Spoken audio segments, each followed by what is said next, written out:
What's up everybody, it's Mark from 403 Fauna. Welcome to the vlog. On this week's episode, I want to share with you two snakes that have a weird name for their morphs, which may lead to them being a little underutilized, but I think they're awesome nonetheless. I shared one with you on last Wire Wednesday, and I asked you to guess at least 3 of the 5 genes that were involved. So I'll be sharing that with you today, so I hope you kick back and listen in and enjoy this week's episode.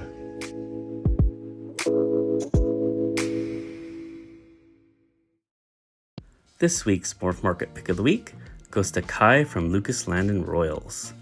Taking a look at his Morph Market here, I can see he has a pretty good selection of female ball pythons, which I'm always on the lookout for. He's got some double hets going on.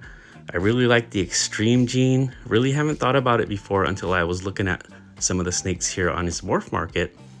But the one in particular that I got my eye on is this Blade Pastel Clown Het Ghost. You know I love my double hets, and this girl already has some good size to her. Beautiful snake, reasonably priced. Go check it out before I grab it up. So here's the latest addition to the 403 Fauna team. Just like Kai just happened to guess, this is a Mojave Yellow Belly Nanny Het Desert Ghost, 50% possible het cryptic.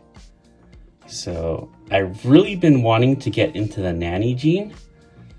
Honestly, a granite type animal, and I've been looking at all the granites and I thought Nanny was really cool. It works really well with Mojave. Look at how it just changes the pattern and adds that granity look inside of the alien heads here. And yellow belly, of course.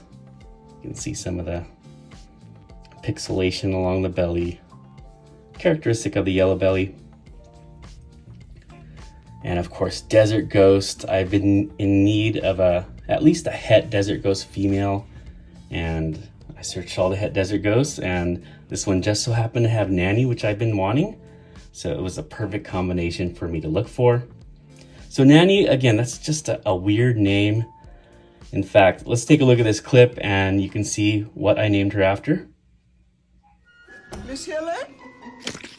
The water's boiling. Hello! Ah! Oh, I'm sorry to frighten you, dear. I must look like a yeti in this getup. So yeah, this is Mrs. Doubtfire. So Nanny's, I don't know why it's named Nanny, but a cool gene for a weird name. And I don't know, sometimes those strange names can actually affect the sales of the animal, and not many people working with Nanny, but from what I've seen, the Nanny clown is incredible. It's very hurricane-like, actually. When I saw the Nanny clown, I thought, that looks almost like a hurricane clown. In fact, one of the guests last week thought it was Hurricane Mojave, which, you know, that was a pretty darn good guess because the Nanny gene by itself is very hurricane-like.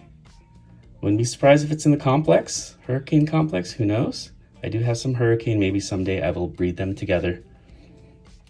But yeah, we have right here, Mrs. Doubtfire, Mojave Yellow Belly Nanny, Het Desert Ghost, 50% possible het cryptic. And man, can you imagine if she proves out het cryptic? This girl would go absolutely perfect with Gacy. I'll share a picture of Gacy at the end of the video here. Gacy is the pastel leopard clown, het Desert Ghost. So yeah, that combo would be incredible. So I'm super glad to have her in the collection. I know I said on the video last time that this will probably be the last addition to my collection, but you know how that goes. There's never really a last edition, so I'm always on the lookout, but I absolutely love this girl. She is beautiful.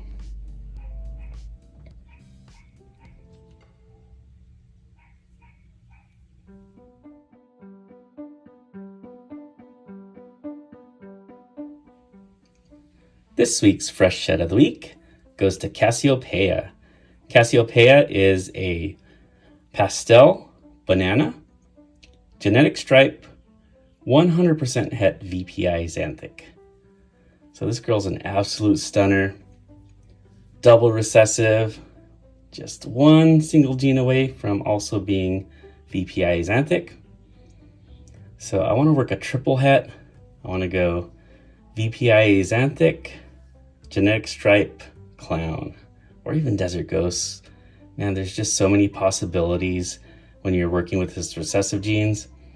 They take long and a lot of effort to reach that, but it must be super satisfying, and she's going to be key to that project. Take a look at that. Not a perfect stripe, but if we're working with clowns, we really don't need that perfect stripe because the clown will disrupt that stripe anyway. Let's take a look at her belly. Anything going on here? Look at that white belly. Almost pied-like. She does have a few spots going on, a little hard to see. One right there. As bananas get older, they do gain more spots. It'll be interesting to see how spots grow on this genetic stripe. Banana pastel, het VPI axanthic. Now let's take a look at our YouTube spotlight of the week.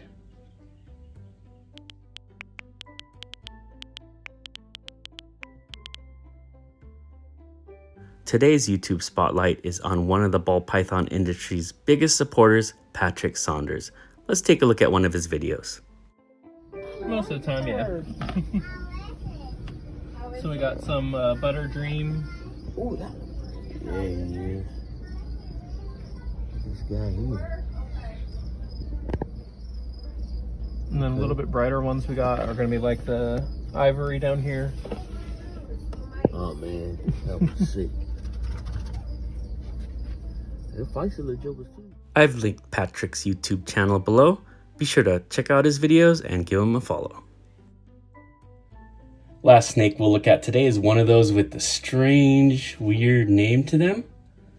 And this one, I named her Andromeda. She is a pastel Huffman double het pied ghost. So the Huffman gene, a lot of people don't know this, but it's actually allelic with black pastel, cinnamon, and enchi. It belongs in that complex.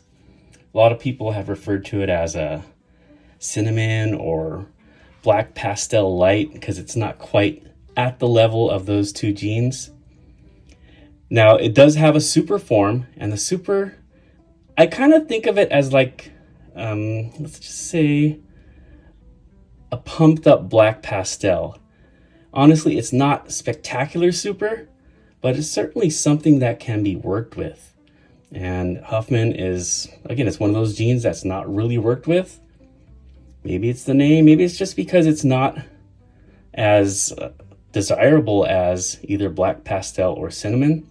But we can see that it does give this a pretty whacked out pattern. Mixed along with the pastel. Again, there's probably some pied influence going on here too. And she's pretty hefty already. I think she's around 800 grams. So I'm gonna pump her up for the 2023 breeding season. And I have a male that is a pied het hypo. So there's a pretty good chance that I will be producing some hypo pieds next year. So what do you guys think of the Huffman gene? Something not desired in your collection, or maybe something that people just haven't figured out yet? But I think it's pretty cool, and I've seen the Huffman pied, and it's a pretty cool animal, so I'm pretty excited to work with it. Let's see what she'll do in the future with us.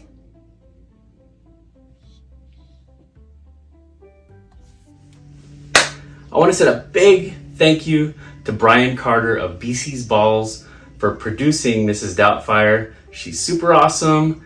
He had really good communication, perfect packaging, and his animals are impeccable. Go check out his Morph Market and Instagram, which I'll link below. Have a great week, everybody. Take care and be safe.